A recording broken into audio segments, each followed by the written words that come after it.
Hello students, हम Indian partnership act के बाद सेल ऑफ गुड्स एक्ट पढ़ रहे थे, जो कॉन्ट्रैक्ट सेकंड का एक भाग है। इससे पहले वाले वीडियो में हम देख चुके हैं सेल क्या है, एग्रीमेंट टू सेल क्या है, गुड्स क्या है। एक चैप्टर पूरा हम क्लोज कर चुके हैं। उसके बाद जैसे पीछे वाले वीडियो में हमने पढ़ा था फॉर्मेशन ऑफ द कॉन्ट्रैक्ट, और उसके अंतर्गत दो टॉपिक पढ़े थे कि कॉन्ट्रैक्ट कैसे बनता है। पहला था सेल और सेकंड था agreement to cell.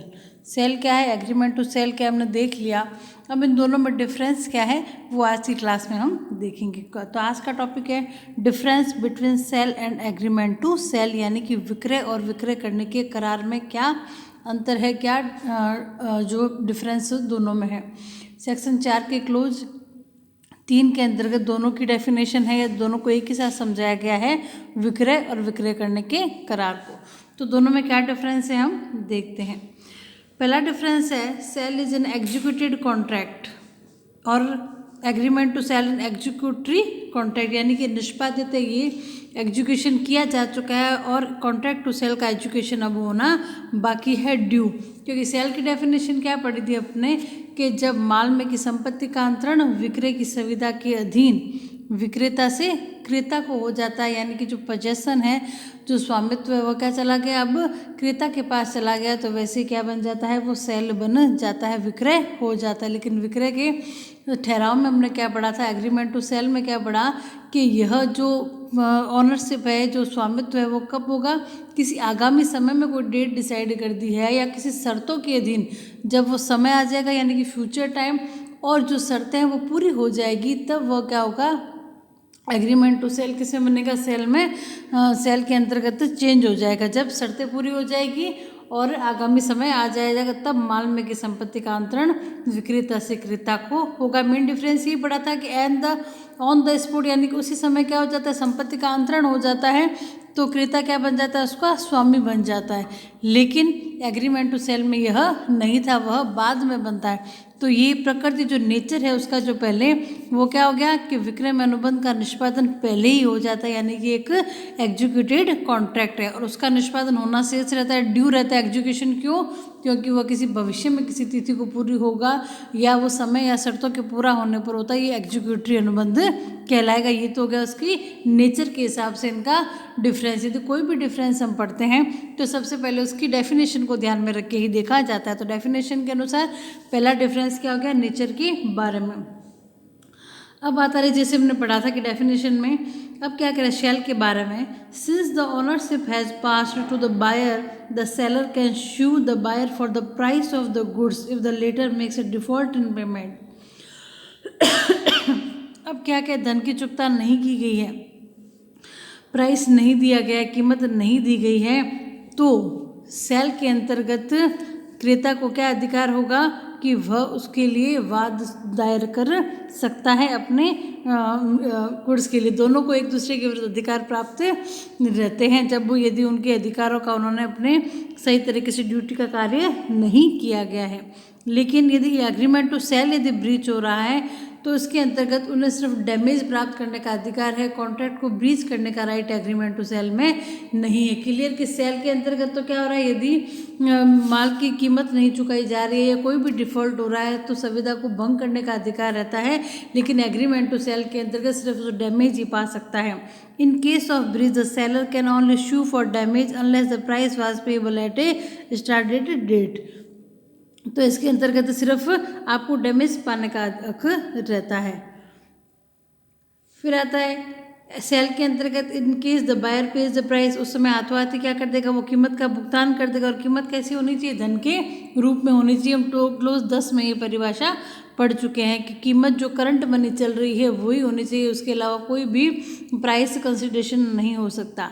And the seller there after in the case the buyer cannot claim the goods but only a rateable divide for the money becomes insolvent, the buyer can claim the goods from the official receiver. यदि वो दिवालिया हो गया है, यदि विक्रेता या क्रेता दोनों स्थिति में, तो कौन किससे माल प्राप्त करेगा ये भी हम देखेंगे अभी।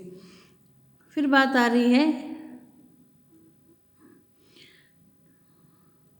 ये पहले एग्जाम्पल पढ़ लेते हैं ये स्पष्ट हो गई स्थिति सेल और एग्रीमेंट टू सेल की स्वामित्व के बारे में। तत्काल अंतरण हो रहा है और उसमें आगे किन्हीं शर्तों पर हो रहा है। फॉर एग्जाम्पल, किसी फॉर्म पर रखे घास के ढेर का सेल किया गया जिसमें क्रेता जब चाहे उतना ले जा सकता है, तो ये क्या हो गया, सेल हो गया। लेकिन विक्रेता के पास भरे हुए तेल के कुछ टैंक और कुछ तेल बेचना क्या हो गया, विक्रय हेतु ठहराव यानी कि एग्रीमेंट टू सेल कहा जाएगा। तो दोनों स्थितियों को स्पष्ट करते हुए डिफरेंस हम पढ़ेंगे।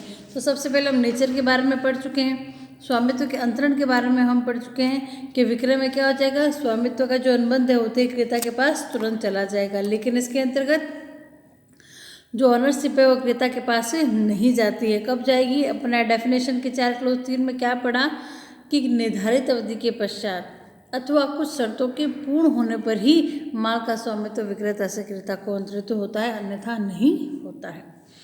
थर्ड डिफरेंस क्या पढ़ेंगे हम, माल के प्रकार के बारे में कि माल कैसा है, गुड्स कैसा है। 3 डेफिनेशन तो हमने पढ़ी थी, 2 क्लोज 6 क्या कहता है, भावी माल। 2 क्लोज 7 में पढ़ा था हमने गुड्स माल क्या है। 2, 10 या 11 में पढ़ा था हमने विनिर्दिष्ट माल यानी कि स्पेसिफिक गुड्स क्या होता है। तो कि माल की जो कैटेगरी है वह अलग अलग डिसाइड की गई है कि कौन सा माल किस प्रकार का है। तो विक्रय की दशा में माल जो लगभग अमूमन हम माने तो विद्यमान या निश्चित ही होता है। जहाँ पर निश्चितता होगी तभी वो उस समय ऑन द स्पॉट क्या होगा, सेल होगा। यदि निश्चितता नहीं है तो वो सेल नहीं माना जाएगा। तो कैटेगरी हमने किसमें पढ़ी, 2, 6, 2, 7 और 7 का जब डबल कर देते हैं 14 यानी कि 2 क्लोज 14 में स्पेसिफिक कॉन्ट्रैक्ट। क्योंकि स्पेसिफिक कॉन्ट्रैक्ट डेफिनेशन में हम क्या पढ़ते हैं कि जब कॉन्ट्रैक्ट ऑफ सेल किया जाता है उस समय आपने उसको क्या कर लिया है, एक्वायर्ड कर लिया है, आइडेंटिफाइड और एग्रीड कर लिया है। तो वो माल तो अलग अलग जो सेल और एग्रीमेंट टू सेल में माल अलग अलग किस्म का या क्लासिफिकेशन का होता है। तो सेल में तो क्या हो गया लगभग कि एग्जिस्टिंग या जो विद्यमान और निश्चित ही हो सकता है। अब एग्रीमेंट टू सेल में भावी भी हो सकता है कि अभी तो है नहीं लेकिन उसको बाद में मैन्युफैक्चर कर सकते हैं या उत्पादित या एक्वायर किया जा सकता है या संयोगिक कैसा भी हो सकता है। अब बात आ रही है राइट की। आपको पास विक्रय के अंतर्गत क्या होता है, स्वामित्व का अंतरण आपके पास हो गया उसी समय जब आपने विक्रय किया तो विक्रय कहलाता है। और एग्रीमेंट टू सेल में क्या होता है कि इन शर्तों के अधीन शर्त या आगामी समय जब पूरा हो जाता है तब आपके पास स्वामित्व आता है। तो आपको राइट कौन से प्राप्त होंगे, अधिकार का मीनिंग जैसे मैंने किसी शॉप पे गई और कोई भी एक ब्रांड का स्वेटर खरीद लिया, स्वेटर मैंने ले लिया है, कीमत मैंने चुका दी गई है, तो मैं क्या बन गई, क्रेता हूँ और मेरे को अब उस स्वेटर पे क्या है, पूर्ण स्वामित्व प्राप्त है, पूर्ण ऑनरशिप प्राप्त है। मैं समस्त विश्व के विरुद्ध क्या कर सकती हूँ, उसके प्रति वस्तु का प्रयोग कर सकती हूँ। तो समस्त विश्व के विरुद्ध जब आप किसी अधिकार का प्रयोग करते हैं तो वो कहलाता है right in rem. Right in rem का मतलब क्या हो गया, उस स्वेटर पर आपका ही सबसे अच्छा हक है। आप इस जो भी उस वस्तु का क्या समस्त विश्व के विरुद्ध अधिकार प्राप्त करते हो राइट इन रेम, क्योंकि आपको क्या मिल गया है, फुल ऑनरशिप आपको मिल गई है, पूर्ण स्वामित्व आपको प्राप्त हो गया है। तो जब भी पूर्ण स्वामित्व प्राप्त हो जाता है तो आप उस वस्तु का प्रयोग समस्त विश्व के विरुद्ध कर सकते हैं।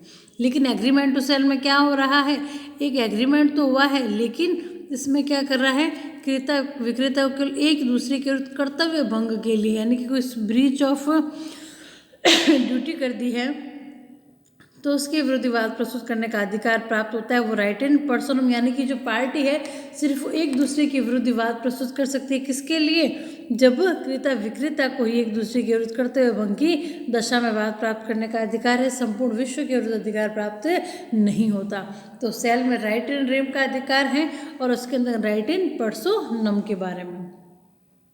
अब कंडीशन में क्या होता है, जब आप सेल कर रहे हैं तो उसमें कंडीशन नहीं होती है हस्तांतरण की, ट्रांसफ़र करने, क्योंकि ट्रांसफ़र होता है तभी तो सेल और एग्रीमेंट टू सेल में डिफरेंस क्या है, एक्चुअल में ट्रांसफ़र का ही डिफरेंस है। तो एक डिफरेंस ये भी हो जाता है कि विक्रय के अंतर्गत हस्तांतरण की शर्त नहीं होती यानी कि ट्रांसफ़र की कोई शर्त नहीं है, लेकिन तो एग्रीमेंट टू जो सेल होता है वो क्या होता है, उसके अंतर्गत शर्त लगी हुई रहती है। अब बात आ रही है मूल्य के लिए बात। अब किस पे डिफरेंस करना है अपने को, मूल्य के लिए की जो कीमत है उसके लिए क्या बात कर दे सकता है। अब यदि क्रेता क्या कर रहा है, मूल्य नहीं दे रहा है तो विक्रेता क्या करेगा, मूल्य उसे प्राप्त करना है, उसने सेल का एग्रीमेंट तो किया है तो वो क्या करेगा, मूल्य वसूल करने के लिए उस पर अभियोग चला सकता है। क्रेता मैंने कोई भी पेन खरीद लिया, दुकान पर जाकर कीमत अदा नहीं कर रही हूँ तो विक्रेता को अधिकार तो मिलेगा भाई, उसका माल जा चुका है लेकिन उसको कीमत का भुगतान नहीं हुआ है, तो वो क्या करेगा, विक्रेता उस पर मूल्य वसूल करने के लिए अभियोग चला सकता है। लेकिन एग्रीमेंट टू सेल में ये प्रावधान नहीं है। इसमें वो केवल जुर्माना यानी कि हट जाना जो है, डैमेज का ही दावा किया जा सकता है। लेकिन यदि भुगतान भी उसने क्या कर दिया, अग्रिम कर दिया यदि क्रेता ने, और एग्रीमेंट को पूरा नहीं किया है, तो ही मूल्य वसूल करने का अधिकार प्राप्त होता है। सामान्य जो स्थिति है इसके अंतर्गत इसमें तो मूल्य वसूल करने का अभियोग चलाया जाता है, लेकिन एग्रीमेंट टू सेल में सिर्फ हट जाना ही प्राप्त होता है। अब बात आ रही है अनपेड सेलर की दशा में। 7 नंबर पर हम किस पे डिफरेंस कर रहे हैं, अनपेड सेलर की दशा में। पहले तो अनपेड सेलर क्या होता है हम आगे भी पढ़ेंगे, बड़ा टॉपिक है ये सेक्शन 45 से। पहले थोड़ा बहुत समझाती हूँ कि अनपेड सेलर क्या है। तो अनपेड सेलर का मीन सेलर के आगे क्या लग गया है, अनपेड, ऐसा सेलर जिसे अपनी मूल्य या वस्तु का भुगतान नहीं किया गया है, या उसे ऐसा कोई चेक दिया गया है, बिल ऑफ एक्सचेंज दिया गया है, लेकिन वो क्या हो गया है, डिसऑनर हो गया है, तो वो सेलर क्या बन जाएगा, अनपेड, यानी कि उसको पेमेंट नहीं की गई है, तो वो होता है अनपेड। ये सेक्शन 45 सेक्शन है इसी का। आगे हम इसको पूरा विस्तार से पढ़ेंगे। तो अनपेड सेलर यदि बन जाता है सेलर, तो क्या होगा, विक्रय की दशा में है तो क्या होगा, सेलर को मूल्य का भुगतान नहीं मिलेगा, तो उसे वे सारे अधिकार मिल जाएंगे जो अनपेड सेलर को मिलते हैं। अनपेड सेलर को 3 अधिकार मिलते हैं। सबसे पहले लियन का अधिकार मिलता है उसे, धारणाधिकार। सेकंड मिलता है उसको जो माल है यदि कहीं पे उसने गो ऑन कर दिया है तो उसको अभिवयन में रोकने का अधिकार मिलता है। थर्ड उसे रीसेल का अधिकार मिलता है। तो अभी ये 3 देख लो सिर्फ कि कौन से अधिकार है, वो अधिकार इस सेलर को मिल जाएंगे।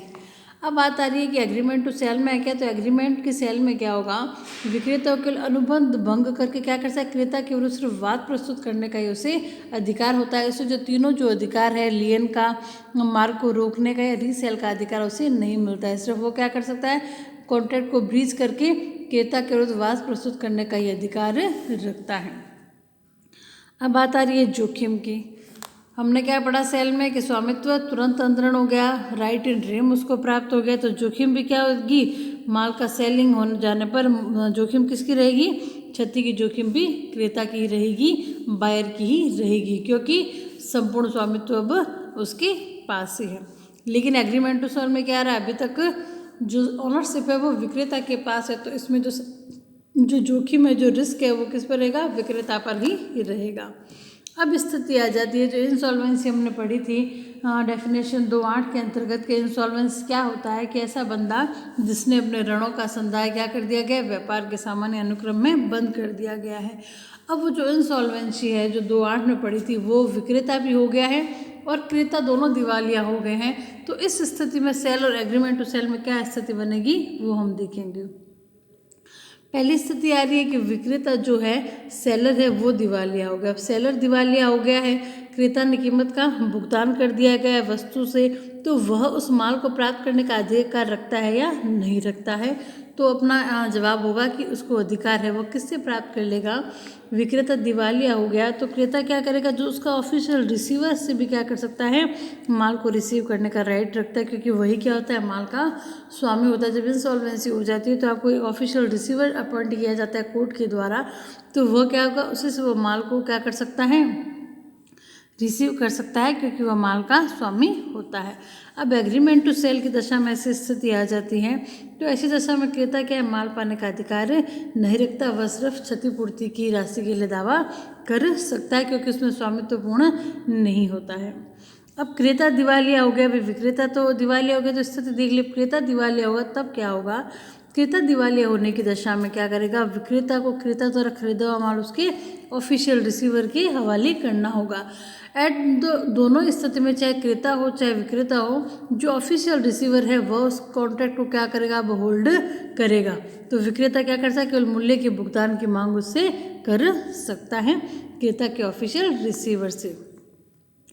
एग्रीमेंट टू सेल में क्या होगा, ऐसी परिस्थिति में विक्रेता क्रेता को माल देने से इनकार कर सकता है यदि उसका पूर्ण भुगतान उसने नहीं किया गया, तो क्या कर सकता है, मना कर सकता है। क्रेता दिवालिया हो गया है तो विक्रेता क्या कर देगा, मना कर देगा।